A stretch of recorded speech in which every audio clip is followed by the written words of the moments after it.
Final segment today. Very simple. It's draft talk. Oh, Jesus. Exactly. One of these days, I will have cooler graphics on this channel. We haven't, Uh, that hasn't made the budget yet, folks. So yeah, we got to make the road to 500 first. put a lot of that in the coach's boardroom, man. So we ain't got much left back. That's Yeah. right. We need more subscribers, people. Exactly. So, without a further ado, we're going to be talking about four guys today. Four. That would be Harper, Ace Bailey, Cooper Flagg, and Maluach. So two Dookies and two guys from Rutgers. Yeah, first impressions. So this is not our, don't worry. There will be time. Stay tuned on Basketball Rewind. And there will be time that we will kind of go over more in-depth thoughts of like Cooper Flagg and like, his fit with the Raptors in an hour segment where we just talk about him. Of course, we have other guests that are going to be arriving soon enough once they have the time, but they are excited to chat with us. Those are like Tyler Rutger.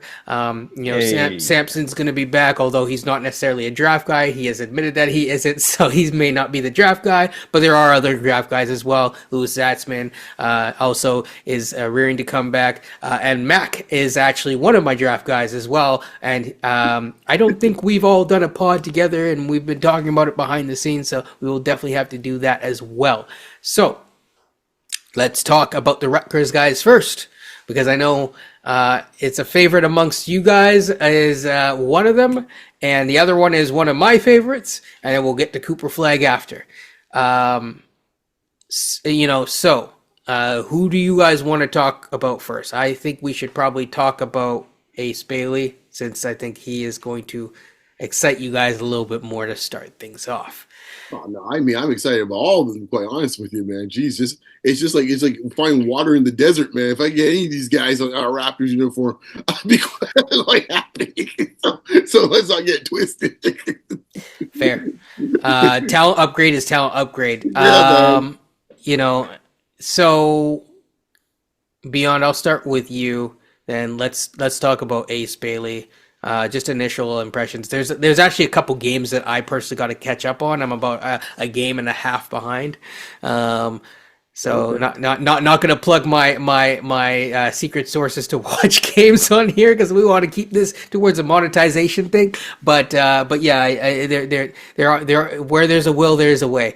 But yeah, your thoughts on Ace Bailey? Well, I've got a good sense of both fellas watching quite a few Rutgers games in the last couple of weeks. Bailey is, let me tell you something, man. He's got a shot profile of a guy that's supposed to be a big time scorer in the NBA.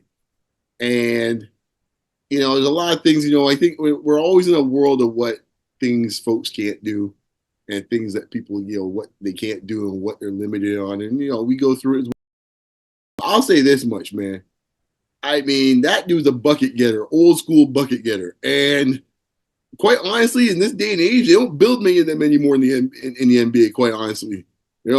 Like old fashioned Carmelo Anthony. Okay, I know he's coming, he's giving me 20 or 25 points, in sleep.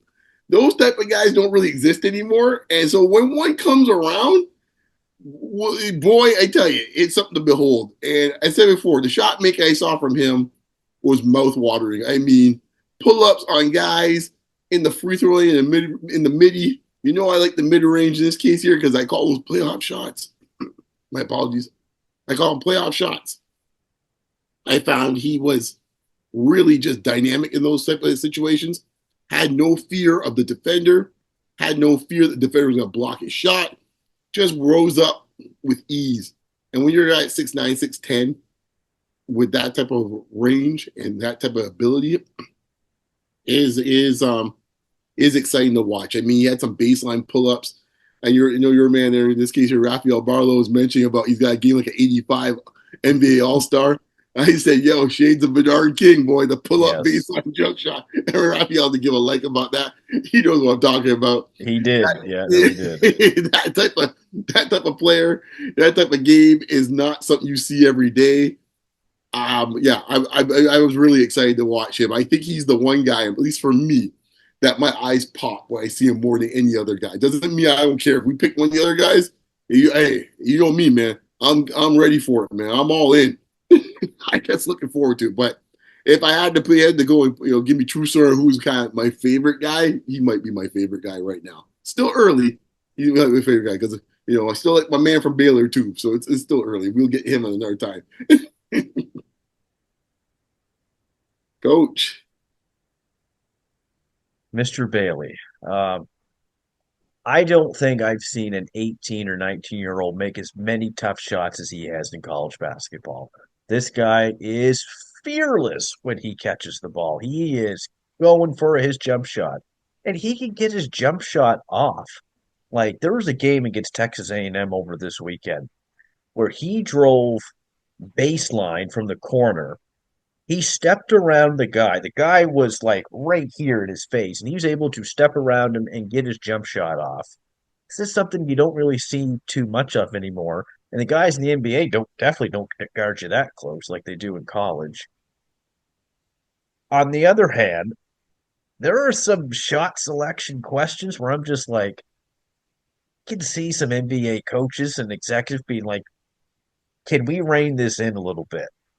Because some of those shots, I don't know if he is going to get them off in the NBA just because the defenders are a bit bigger and stronger, things of that nature. So clearly, as Beyond said, and Tyler Rucker has kind of stated as well, there's just something eye popping about Bailey. His defense looks pretty good to me. It's like he holds his own. I would give Flagg the nod right now, but Bailey holds his own just fine from what I can tell. He's definitely got to get stronger. He's really thin right now. He's around like 200 pounds or 190 pounds at 6'9". He's decent on the board, though, Coach. Yeah, no, he's averaging like 6 rebounds a game. He got 10 last game. The kid's shooting 38% from three in college and 47% from the field, and most of that's coming from jump shots outside the paint. I wouldn't mind seeing a little bit more paint touches from him as well, but it just seems like the more that he plays, the more comfortable he's becoming. And like Beyond said, if you draft him, I mean, he might be a grand slam pick for a team, whoever he goes to. Yeah. So here are my thoughts. And I'll use this to lead into his teammate as a discussion point and then go from there. I think you come into this year and the early returns that I've seen from watching these guys play is I do think that Cooper Flagg is number one, but I don't think that the gap between him and the other two are as big as what people suggested they were. I think Cooper Flagg, we'll get to him in a second, but he's kind of been more or less as advertised, more or less. However, when I look at floors and ceilings, I would say that's where things get interesting, especially with the two guys that we're talking about right now to start things off with, which is Bailey and Harper. With Bailey, he came in, and I don't know how much high school tape you guys watch, but he's doing stuff that he was doing in high school, and he's doing it at the next level, and that's good. But I think it's very well understood that he's going to be a big-time, tough shot maker in the NBA. That's a very good skill set. So for me, when I watch these guys, I watch with, okay, this is what they were in high school, and this is what they need to work on. And as the year goes on, I'm going to just make notes of that. And one of the things that Bailey had questions about was his decision-making on the court. I'm not going to say, he's not situationally aware or whatever, because to your point, we talked about this Beyond, he is not necessarily playing with the most natural point guard right now or a point guard. So you kind of wonder how that projects through on a team where he had a more natural point guard, or at least enough, everyone's favorite term, unselfish guys to feed him the ball on a regular basis.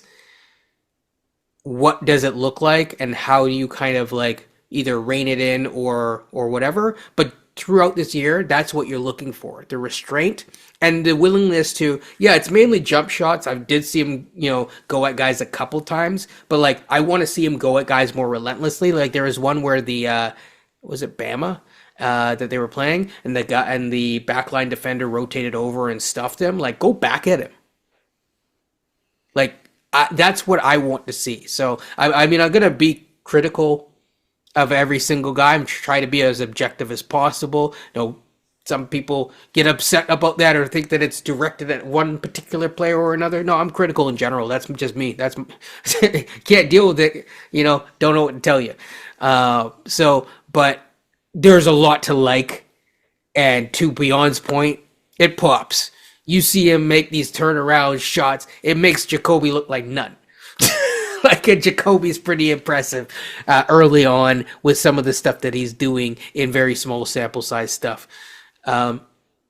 This guy is going to be a big time scorer. I don't think he's a selfish player. So there's times when I saw him, he's giving it up, then he relocates, gets it back, drives down the lane. He can go a little bit to his left, to his right. He is a little bit of a project though, in the sense that his handle, I will say this for everyone. So people have told me, well, you say this about, nope, everyone's handle needs to get better. But when I'm talking about him, one of his skills that will make him go even higher and help him to get to the hoop and get to the rim and finish at the rim at a higher rate is his handle. It's not bad. He gets very low. He has a good, strong, flexible body, really solid, core strength. Like, I think I described it to you guys. I'm sorry if I'm rambling a little bit too long here, but I said that he was kind of like Kemba in terms of how low he got on some of his crossovers and stuff like that. And as someone who's 6'9" and not 6 feet, which is what Kemba was or whatever, it's a little different seeing someone do that. But that's what I'm looking for. You don't want him to be a swashbuckler, right? You gotta rein it in, and you can't have too many guys that. Sometimes it is better to have someone that you don't have to coax. And what I will say, and just to switch into the Bailey discussion into the Harper discussion is, none of the guys that we're talking about today have motor issues. It's not even a question. And from what we've heard behind the scenes, in terms of him in practice and stuff like that, with any of these guys, I'm just going to focus on Bailey right now, is really good stuff. The guy is a worker. He takes the craft seriously. He came in serious, ready to work. There's no motor issues. And so if there is potential limitations in terms of the swashbuckling and that sort of thing, I think the fact that someone's willing to put in the work, is attentive in his film study, et cetera, gives me hope that it can be addressed. I want to talk about Harper.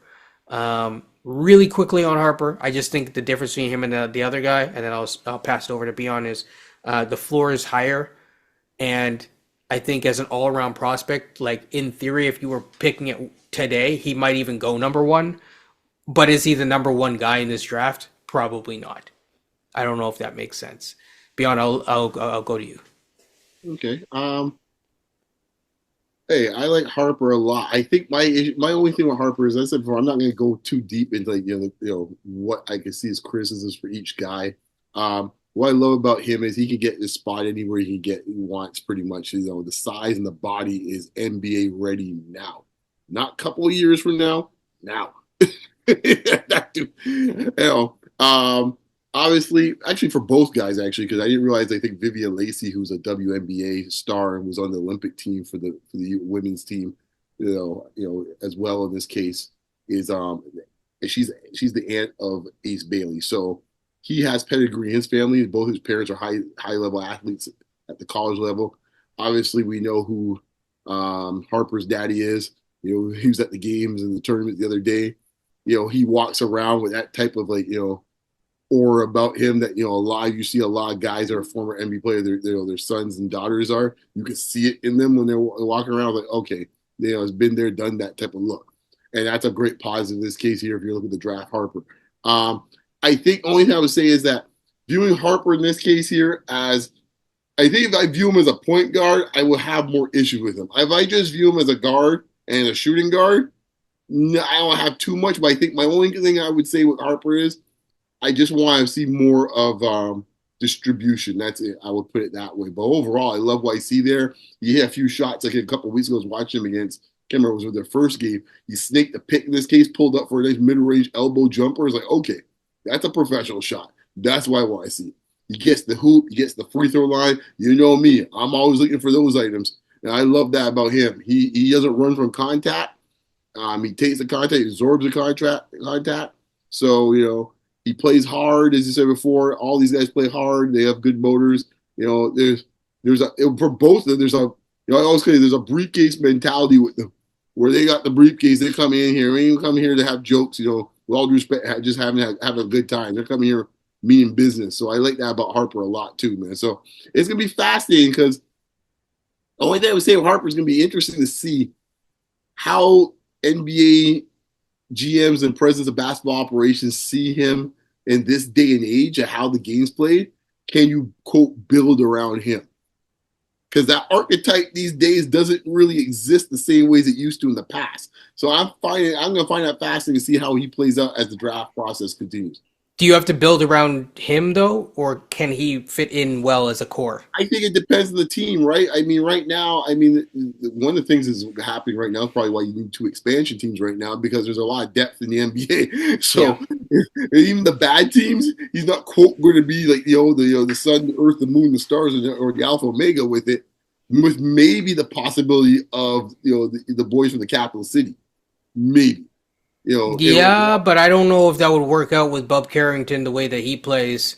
Well, I think in this case here is one of these situations where it's like, okay, you have Dylan Harper, and with all due respect to Bub, I think that's where it's going to get interesting. And it's like one of those things where Bub is more point guard than he is 2 guard. Yeah, he is actually. Work. And he's grown into that too. He's grown into that, yeah, because Bub has shown that in this case here, you could probably just play Harper at the 2. So, in your opinion, before we go to coach, do you have any hope that Harper could potentially grow into more of a, maybe not being a pure point, but like shift more towards being a point guard?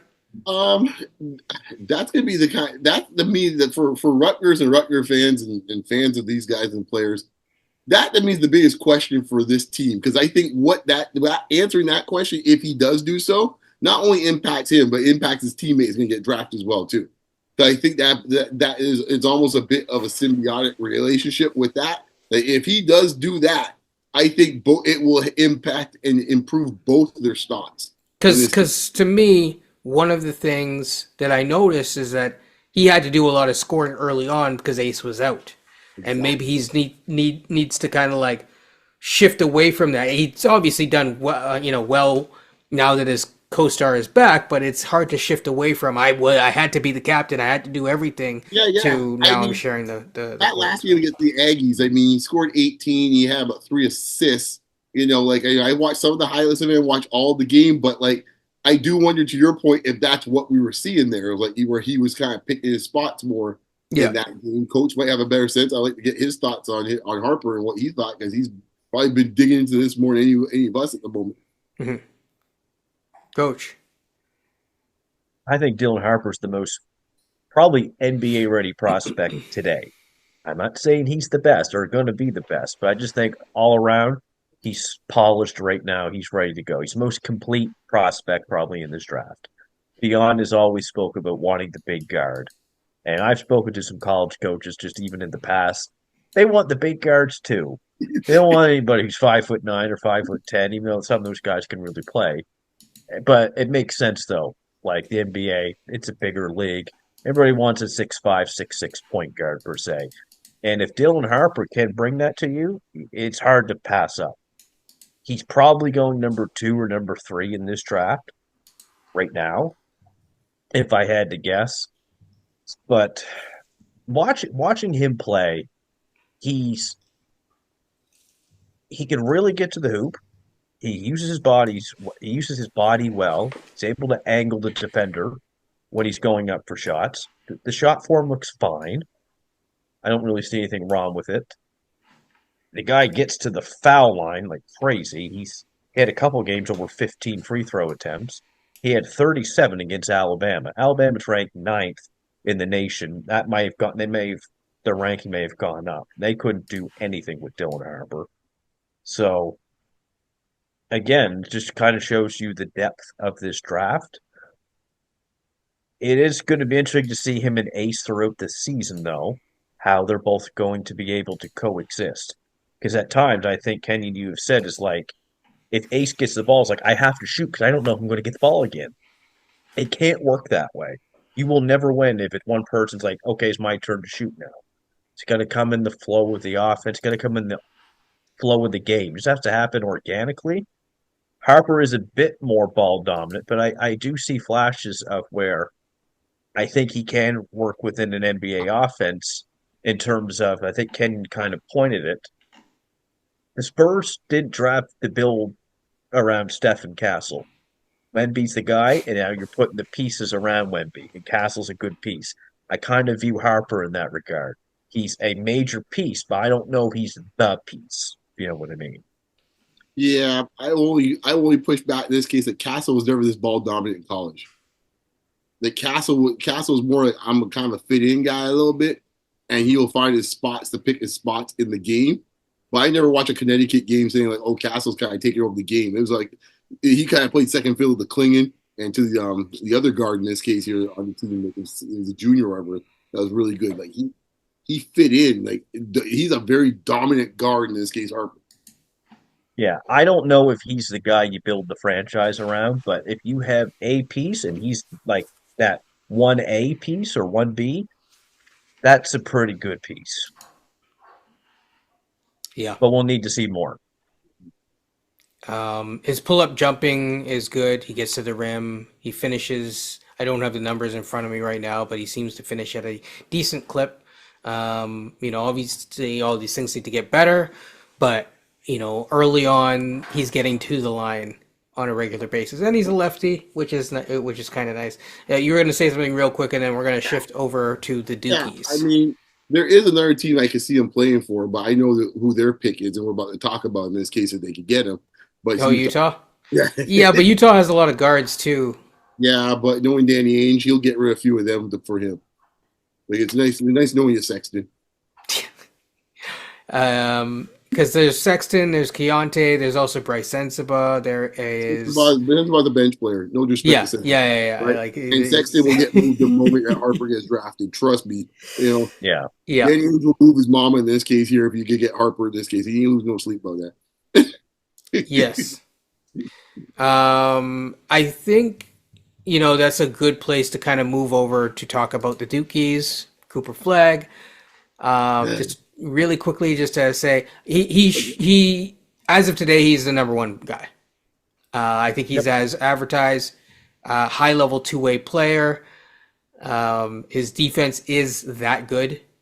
That was one of the biggest hypes about him coming in. It wasn't necessarily his offense, although his offense did impress me in the summer. It was his defense. And I would say he's been fairly impressive defensively. His playmaking has been really good on the other end. And when he makes a mistake in terms of his playmaking, he rapidly will learn from it. There was one where Maluach and him were running pick and roll. He made the mistake of that someone went under the screen, but didn't give him that much daylight. He didn't really judge the space. He rushed the shot. The shot was bad. The next time down, he's like, I'm going to actually run the pick and roll again. Ran it, saw that they were hedging up a little bit too high on him, kicked it down to Maluach. Now, when the defense adjusted the third time, he did it again. They gave him more space. Boom, shot, good, done.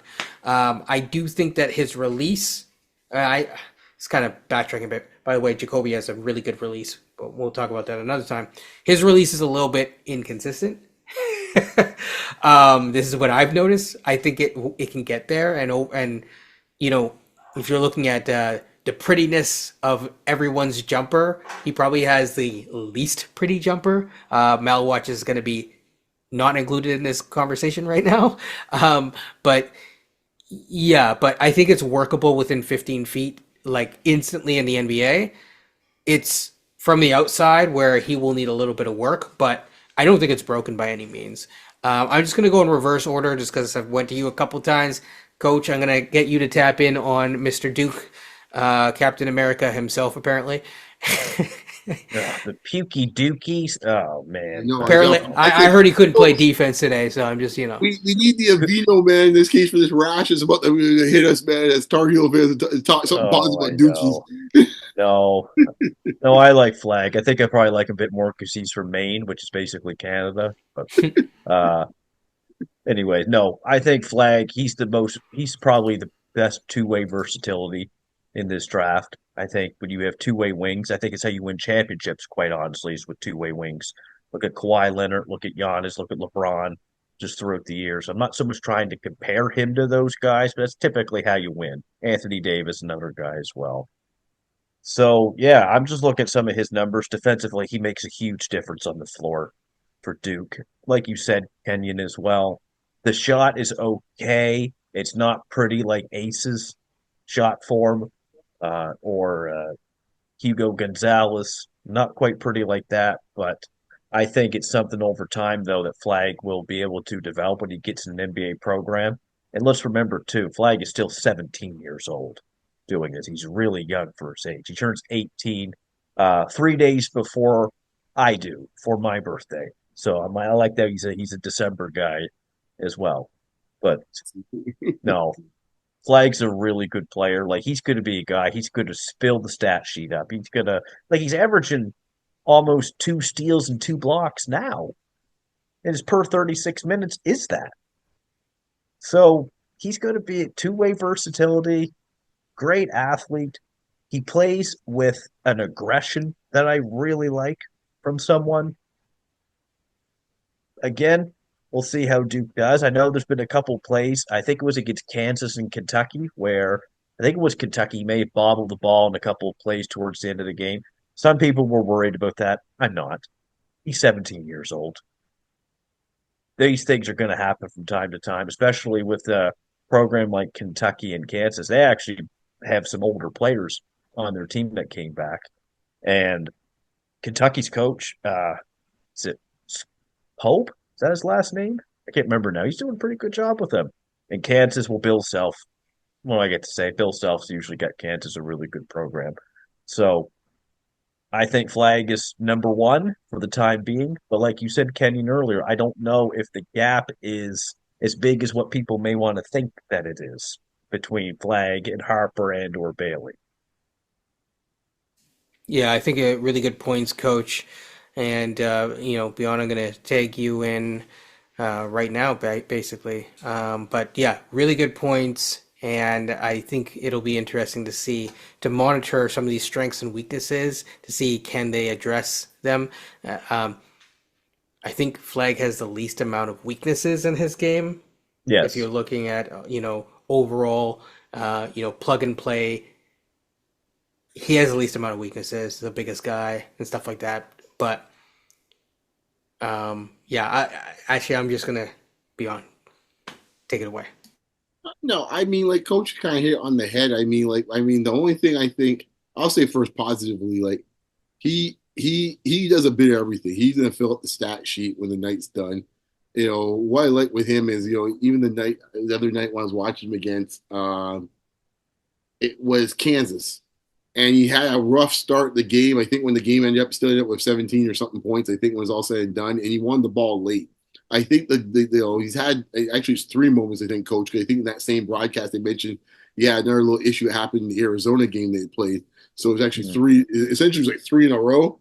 But those are we always talk about development and reps, right? And he's a young player, and the fact that he's not shying away from trying the moment, to me, that's half the battle, right? He's not trying to run from the ball late in games. He's like, okay, I'll put the ball in hands. He'll get better, and by the time you get to March, I think you'll see a much different player late in games. He's showing it already to me, like he's got like 3 level scoring ability already.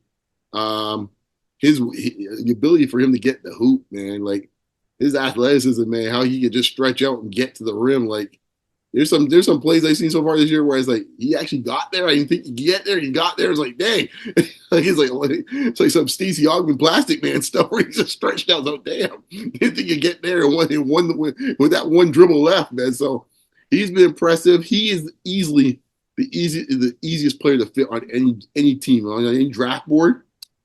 He's the one guy. Doesn't matter who gets picked first, and you just went down. And we played the game the other day, Coach and I. If you pick Toronto, you pick Washington, if you pick Utah, he fits on everyone's team. There's not one team we went past like, no. We're saying, you know what? I'm not sure he would fit there. Every team. Put him in San Antonio. He's straight. Please don't. Don't put him with Wemby. Please. Can you imagine that? Which kid yeah. I know San Antonio's when it comes to lotteries, knowing them. If they're everywhere, if they're even smelling it, watch it. So all I'm saying is like he is the easiest plug and play is the great phrase for it. I'm looking forward to see how he grows this year. Once he's not doing too well against North Carolina, besides that, I wish him luck for the rest of the season. What about you, Kenyon? Yeah, I mean, like I said, he's like overall, I like all these prospects. I think to go back to Flagg for a second and just wrap up my thoughts. I mean, he's probably the guy that I've seen the medium amount of, not the least amount, but the medium amount. I keep going back and people keep saying this, and it's a good thing to remember. He's 17. And I'm not saying that like it's all about having the most amount of developmental runway that you can, but it's not a bad thing. If I look at fit with the Raptors, which I really don't want to focus on too much because I think you're not picking for fit either way. Like it can work with him and Scotty. I know that was a question of some people that I saw out there, and it's not a question. Like it can fit.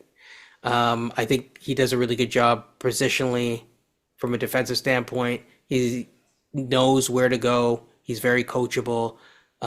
We saw him being able. He has a switch, and he knows when to flip it.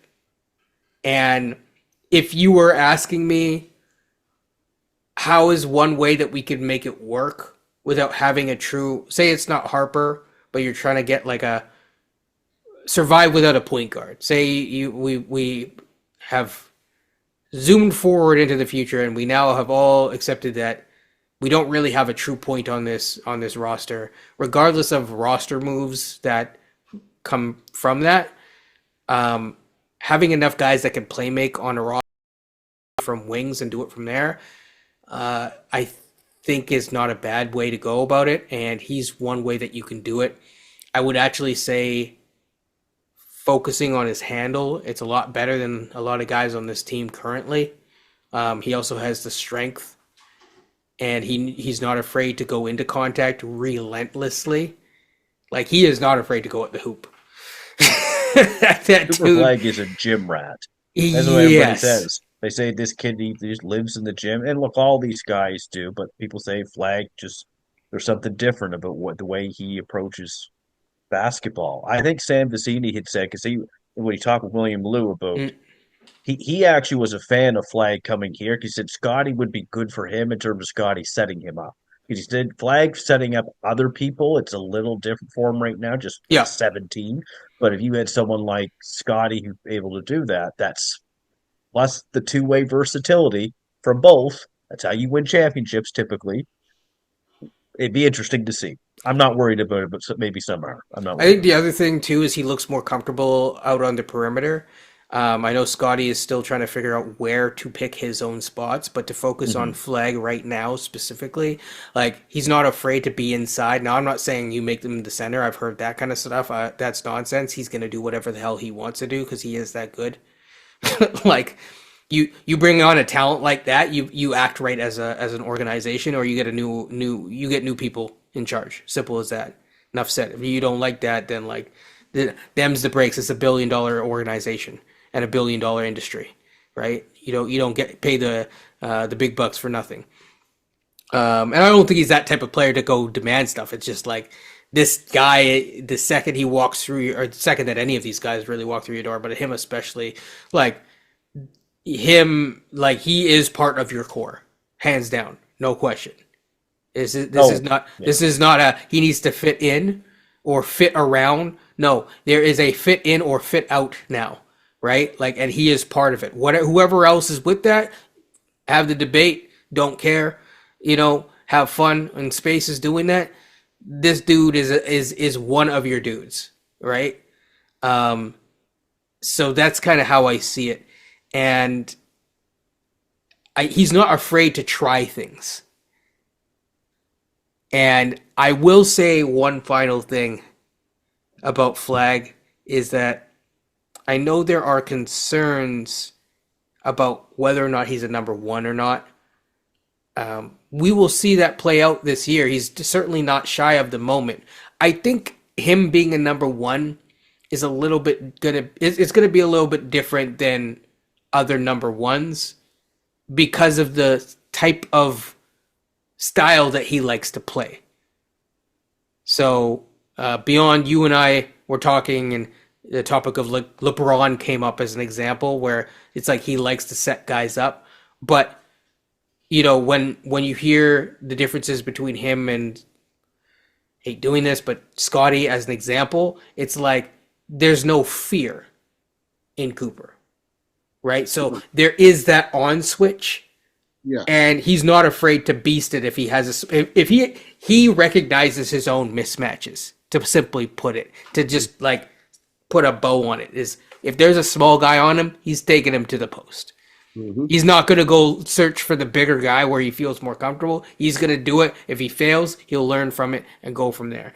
And this is not about this is not a discussion about Scotty, really. This is a discussion about these prospects coming in. His teammate is who we'll discuss next. But do any of you have anything else to add about Mr. Flagg? I think we've talked. I think Flagg. I'll say there's one more last piece. I've heard about how Flagg is always wanting to prove people wrong in terms of, yes, where he's from in Maine, and just trying to show people like, yeah, I'm the guy. He's always they said how he's always felt like he's had to prove himself over and over again. I mean, I heard about Flagg when he was in grade 10. That was 3 years ago now. So he's coming in with something to prove, especially at 17 years old. Let's just put it that way. Yeah. And it's a good problem to have. He's what, 6'10"? Anywhere between 6'8" and 6'10", and he's still probably going to grow. And he's still going to grow, and he's clearly he ain't 200 pounds. Let's put it that way. He's a little bit more. So, I will leave it. I'll leave it at that. You can kind of only tell that he is not a full-grown man when you see his face. Yeah, that's the part that I think when I saw him, in high school, I was like, oh, it's like he's pretty already kind of filled, got a good build on him already, and it's like in high school, I was like, dang. So, you can see he's going to grow into that very quickly in the NBA. Okay, so let's talk about his teammate and then wrap it up and get out of here. So, Maluach. I think Maluach is very interesting. I saw a lot more of him in terms of the versatility in the lead up to the Olympics and at the Olympics. So he's not going to get that chance to do that pick and pop game as much in Duke, maybe here and there, but not on a regular basis. College tends to be a little bit more structured in that sense. Not that FIBA isn't, but yeah. What I will say though is he is raw on both ends of the court, but I have heard people compare him to Chomsky. This is not a diss to Chomsky, but he is not Chomsky. He is a lot further along in terms of his understanding of the game than Chomsky. And I think if he continues to have really strong games, he can push himself up into, say, a top 6 conversation potentially. There are a lot of talented players, so it's going to take a lot for him to be punched up to that level. I definitely think he's a top 10 talent right now, but I think he could be punched up more. Duke is clearly better with him on the floor. He is a monster defensively. He rotates over. He's a willing defender. man, he gets amped up and he loves to defend, but he also loves to cram it down. His roles are getting better and better. It's not like watching Yves Macy last year where you're watching him and you're like, okay, this dude is like a step behind. I remember Coach and I were talking like this dude's like a project and a half. Like it doesn't feel like that. It's like, okay, boom, set the pick, roll down. Like the timing is there. So there's a lot to like about Maluach. If I were the Raptors and I'm in the top 4 at the end of the season where the lottery ping pong balls say where you end up anyways, I don't know if I would reach for him, but he's very interesting and he will be in the discussion because of course, Raptors are who they are. So yeah, I think he's interesting. Beyond, I'll go to you. I think he's the X factor in this draft in my mind. Like I think he's the guy. I've seen him on different boards. Down at the bottom of the draft, he's somewhere at the top of the 10 in the draft. Why watch the young man? He's more developed or polished than people give him credit for. He's a quick learner if that's the case. Because why watch this case? Like he's really the size is imposing. Let's put it that way. And like folks are looking around for where he is on the floor all the time when he's out there. He can run the floor really well. You can't teach 7-2. No, with that athleticism. Yeah, he's fluid, man. So to use your word, like he's not clunky 7-2, man. It's like he's quite graceful, man. And I don't know what that means for him in the NBA. Does that mean like can you build an offense around him in some ways? I don't know what that means. Is he going to be a guy? It's going to be a guy. It's going to end up being an 18, 20 point per game scorer one day. He's even flashed a bit of like making the right playmaking reads and stuff like that. So he'd be interesting in a Raptors offense because he'd be given chances under this coach to get more reps and stuff like that for sure. Well, think about it, right? If you go just like say for him like 2 years from now, and let's say in some world, Darko's here like 3 years from now. You telling me? No, seriously. How Darko wants to run all these, pick and rolls with the 5. How many points can that guy get a night? Are you trying to be like the Sacramento Kings of the old, or? Well, that's what I'm saying. Like, if Pearl's out here getting 17 and 12, true. How much do you think in this case, a year or two in this case here, that guy could get with this offense? Now I'm saying I want that. I'm just saying this is where I can see the mindset going, right? So I wanted to say this, because yes, I agree. He can be a lob threat as well, and I know some people are saying that that's what's missing, or Scotty needs a lob threat partner. I actually don't think that Scotty needs a lob threat partner. I think he needs versatile partners, and I'm not saying that this guy isn't that, but yeah.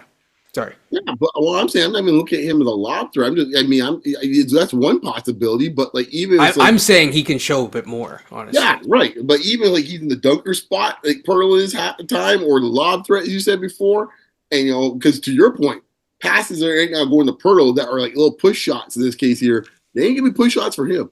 No, he's gonna slam that thing down. Right? They ain't gonna be push shots for him. And the rebounds, the eating the glass, that's not gonna be an issue at all. But he is a fascinating pick. He is one of those picks that if we're not in the top 4, maybe top 5, and we're just out of it, then I'm kind of wondering, do you kind of think, Do you reach or do you try to trade back? Well, that's my point. I'm not sure he's going to be a reach. Yeah. I think by the time this year is done, I don't think he's going to be a reach. He'll be around that area, so. I think he will be around that area. But if you're in that top 4, you got to take that one of them guys. But once again, I tell you, the currency of the madness, people always undersell the currency of the madness. When we started talking about draft picks, we didn't have Klingon on the board as one we were going to discuss. True. And then as we continued doing so, Klingon kept going up. It's like the little guy in this case here on the Price is Right game. The mountain. And we're sitting there going, like, do we have to do a Klingon podcast? We may have to do a Klingon podcast. I keep saying, you end up being what, the 7th pick? What is it? Yep. Something like that? Right. So a scenario like that could be quite the same. Because Klingon started being the same neighborhood at the beginning of the season. Yeah, I mean, Maluach would have been. I'll put it this way. having a number of centers in your pipeline is always a good thing, especially since we have a logjam in other areas. And so, like, from a roster construction notion to buy a front office time who struggles to make decisions, he helps from that regard. Okay, let's cut the chase then, Kenyon. Who has a higher ceiling right now in this case? If we're being honest, him or Koloko? Oh, then you're gonna go him versus the other people in the I'm draft. just thinking about how their mindset. Well, yeah, no, it's him. It's like okay. I would even say like Chomsky has a higher ceiling than Koloko.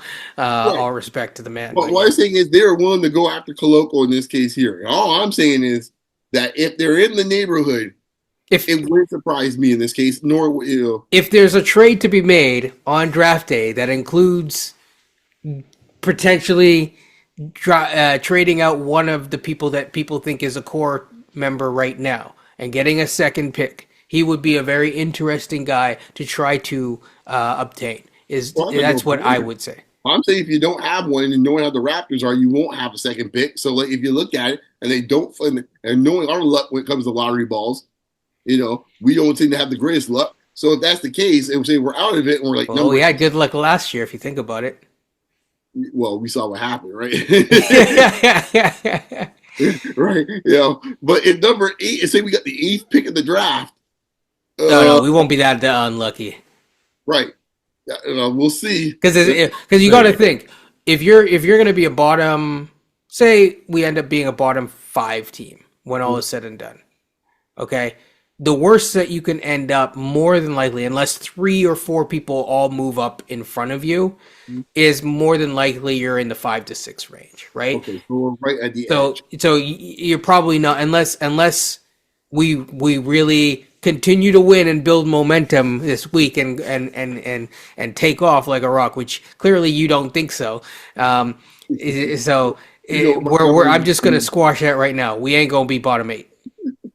All right. So yeah, Coach, your thoughts. I know you is kind of one of your guys. You've been licking your chops for a few years on him. Well, I saw Maluach playing for South Sudan. I love the way Coach Royal Ivy, I think it's his name. Yeah, he was using him with South Sudan. He actually was using him different than John Shire is at Duke. He was using him a little bit inside, and he had him stretching the floor too. When they played the Americans, he caught the ball at the elbow, I remember. Right jab step, and he took a jump shot. I can't remember who was over. I want to say it was AD, but it might not have been. And then that same game, he had him spotting up, taking a corner 3, swish. The form is not the prettiest form, but I've seen worse. Right. That's for sure. They're playing like Ibaka. Yeah, a little bit, and that seemed to work for him. Just remember, Maluach, too, at the time, was 17 years old, playing in the Olympics, and South Sudan lost by 1 point to the Americans, and he held his own just fine. And like Kenny had said earlier, it's when you're 7'2", 260, you can't teach that. It's the Charles Barkley analogy. It's hard to move the big body.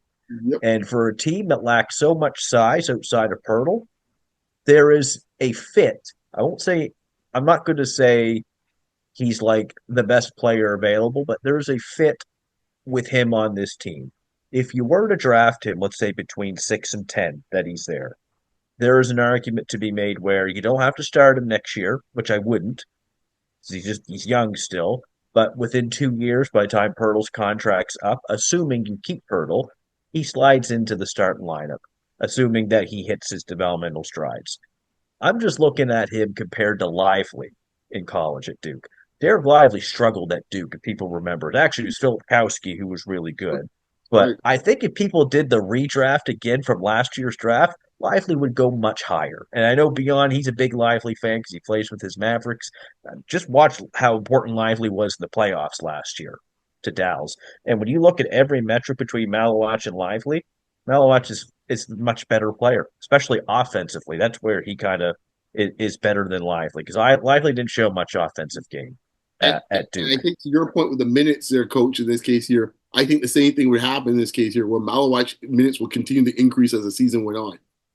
Yes, right? Maluach hasn't played that many minutes. He's at about 19 a game now. Lively was at 20 at Duke. He had some cramping issues the other game, so that's what held him out. But here's the irony to your point, Coach. And this is going to get all the Raptor fans going crazy about this. And they're going to love this in this case here. If you took Maluach in this case, Maluach, as the draft pick, in theory, they might win more games with Maluach in this case than any of the guys we spoke about already. In year one. We talked about it the other day, remember? Right. That I was like, that's my... If you're trying to do a 2-year rebuild where you're trying to be in the draft next year, yes, you do have 2 picks in next year's draft, but he may not answer the ultimate question, but he might answer enough of different questions to more difficult to obtain in the future. And does that sound like a Messiah thing to do? We'll leave it at that, folks. I think I saw a shiver there going down Kevin's back. We'll leave it at that, folks. Like, comment, subscribe. All you Messiah fans, leave a comment in the thing down below. Messiah we trust, baby. Messiah we trust. Hey, he's in a good draft. This 2024 draft, pretty good. Give him that. Hey, man, I just said Messiah we trust, man. Say hi to Pelly for me. Goodness. With that being said, it's been a pod. I think that is a pod and a half, to be honest. What do you guys think? Dive, man. That's it, man. That's all she wrote. Again, like, comment, and subscribe. Can't say it too often on the way in or out. So share, bell the notifications, and shout out to all those. Stay safe. It is getting winter. Toronto streets are undefeated, so stay safe with that too. And take care, folks. Peace.